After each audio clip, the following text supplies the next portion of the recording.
స్నేహితులారా, సాయంకాల సమయంలో రక్షకుడు యేసుక్రీస్తు గురు వారిని గురించి సువర్తమానం మీకు అందించడానికి ఇలాగిన పాటలు పాడుకుంటూ మీ వద్దకు వచ్చినాక ఆ కలువరి మార్గంలో యేసు సిలువను మోస్తున్నాం. యేసు సిలువను మోయవలసి వచ్చింది. ఆ కలువరి మార్గం దేవుని వాక్యం పరిశుద్ధ గ్రంథం ఆ విషయమై తేలిగా సెలవుస్తూ ఉన్నది. యేసు ప్రభువారు సిలువను మోయవలసిన అవసరం దేని నిమిత్తం అంటే, లోకము పాపంతో నిండి ఉన్నది, ఆ పాపంలోనే లోకము నశించుకోవచ్చున్నది, అది నిత్య నాశనము, అది నిత్య నరకము, అది ఆరని అగ్నిగుండము అని బైబిల్ పరిశుద్ధ గ్రంథం తేలిగా సెలవుచున్నది. అయితే ఇటు ఆరని అగ్నిగుండము నుండి మానవుడు పాపం కలిగిన వాడై అగ్నిగుండంలోకి ప్రవేశించిన వాడై ఉంటున్నాడు. తప్పించుకునే మార్గం లేదు. పాపం కలిగిన మానవుడు తన పాపంలోకి తప్పనిసరిగా ఆ అగ్నిగుండములో పాల్గొనవలసిన వాడై ఉంటున్నాడు. దేవుని వాక్యం సెలవుచున్నది. దేవుని వల్లరా దేవుని వాక్యం పరిశుద్ధ గ్రంథంలో ఇలాగ దేవుని వాక్యం సెలవుచున్నది.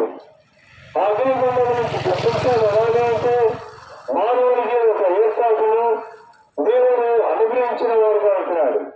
ఏమిటి అంటే, దేవుడు పాపంతో ఉండి ఉన్న లోకమును ఎంతో ప్రేమించి ఆయన తన అద్వితీయ కుమారులను యేసుక్రీస్తు ప్రభువును లోకమునకు పాప పరిహారం నిమిత్తమై శిలువకు అప్పగిస్తూ వచ్చాడు. ఆయన ఎవరంటే, ఆ యేసుక్రీస్తు ప్రభువు గురించి రాయబడి ఉన్నది బైబిల్లో. ఆయన అదృశ్య దేవుని స్వరూపము కలిగిన వాడు, ఆయన సర్వసృష్టికి ఆది సంభూతుడు, సర్వమును ఆయన మూలంగానే కలిగిన, సర్వమును ఆయన చేతున నిర్వహించబడిను అని లేఖనము బైబిల్ తెలియజేస్తున్నది. అతి సర్వాధికారం కలిగిన దేవుడు, సర్వసృష్టికి ఆధారమైన దేవుడు, రిక్తుడిగా దళితుడిగా లోకంలోనికి పాప శరీరాకారంతో లోకమును ప్రేమించి లోకమును పాపమును విడుదల చేయడానికి, లోకమును అగ్ని గంధములతో మండు ఆరని అగ్ని నుండి తప్పించడానికి ఆ దేవాది దేవుడు రక్షకుడుగా యేసుక్రీస్తు ప్రభువుగా పాప శరీరాకారంతో లోకంలోనికి ఉద్భవించిన వాడుగా ఉంటున్నాడు. 2021 సంవత్సరాల క్రితము ఇలాగ లోకంలోనికి ఆయన వచ్చి శిలువలో తన ప్రాణమును అర్పించిన వాడుగా ఉంటున్నాడు. ఆ ప్రాణమును అర్పించే విషయంలో ఆయన వెనుదీయలేదు. దేనికంటే లోకమును పాపం నుండి రక్షించడానికి ఆయన ఇష్టం కలిగిన వాడుగా ఉంటున్నాడు. ఆయన ఒక అభిష్టము లోకమును రక్షించుట. అందుని బట్టి శిలువ మరణమును సహిస్తూ వచ్చాడు, భరిస్తూ వచ్చాడు. అంత మాత్రమేనా అంటే, ఆయన శిలువ వేయబడినందుకు అధికారం చేత కొట్టబడుతూ వచ్చాడు, ఏడవబడుతూ వచ్చాడు, ముఖం మీద ఉండవేయబడుతూ వచ్చాడు. కేవలం పాపి అయిన మానవుని రక్షించడానికి, పాపి అయిన మానవుని నరకం నుంచి తప్పించడానికి, పాపి అయిన మానవుని అగ్ని గంధమంతో మండు గుండం నుంచి తప్పించడానికి ఆయన సంకల్పించి ఉద్దేశించిన వాడై ఇదంతా భరిస్తూ వచ్చాడు. ఎందుకు ఆయన నేరం చేశాడా? ఆయనలో నేరం ఉన్నదా? ఆయన పాపం ఉన్నదా అంటే దేవుని వాక్యం ఏదైనా సెలవుచున్నది. పరిశుద్ధ గ్రంథంలో ఆయన ఏ నేరం చేయలేదు, ఆయన ఏ పాపం చేయలేదు, ఆయనలో ఏ కపటము లేదు, ఏ నేరము లేదు అని పేరుగా రాయబడి ఉన్నది.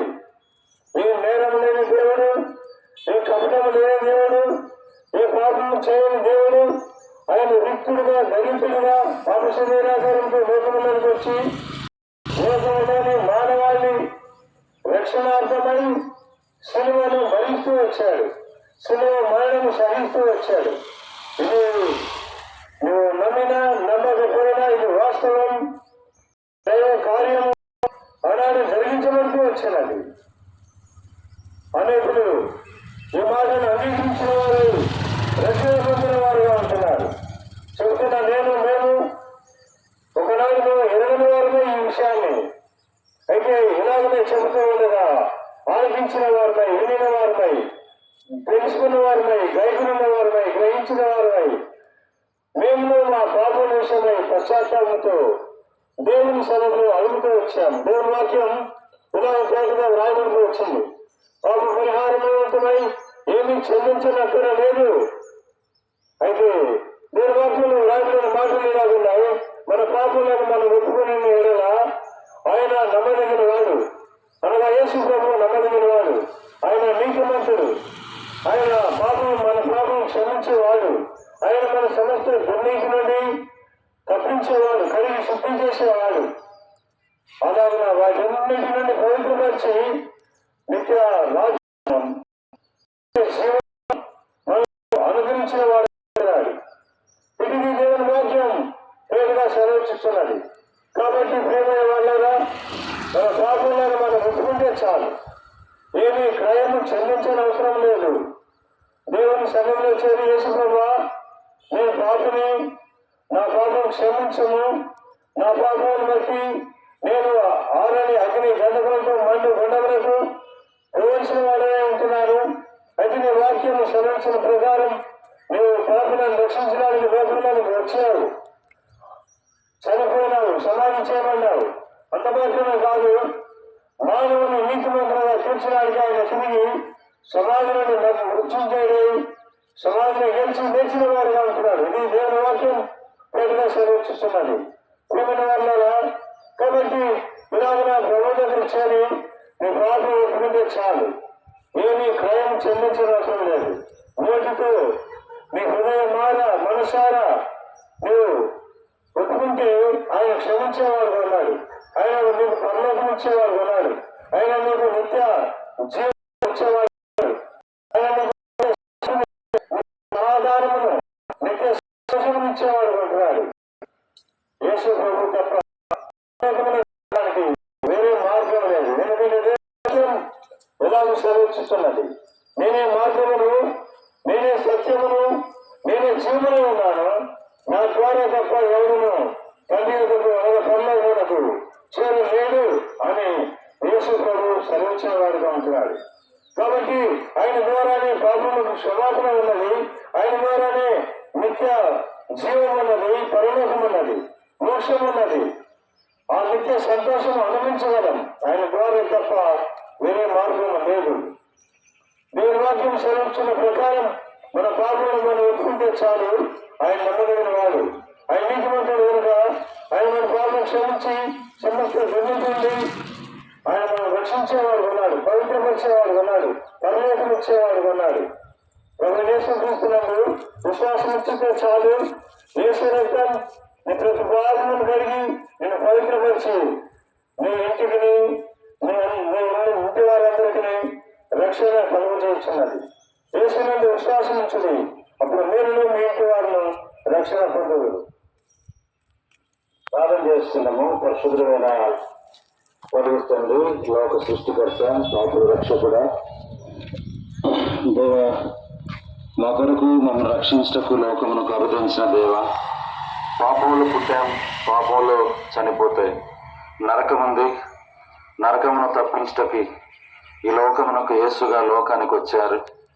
మా కొరకు పాప క్షమాపణ కొరకై కలవరి శిలువలో ప్రాణం పెట్టారు, చనిపోయారు, సమాధిలో ఉండి 3వ దినమున తిరిగి లేచారు. యేసునందు విశ్వాసం ఉంచినప్పుడు మా ఆత్మను నరకం నుండి దేవ రక్షించి తప్పించే దేవ మీకు స్తోత్రాలు. అలాగున్న దేవుని కార్యం ప్రజల మధ్య జరుగుటకు సహాయపడం యేసునామములో వేడుకున్నాను తండ్రి. ఆమేన్. బోలో యేసు మసీహ్ కి హల్లెలూయా.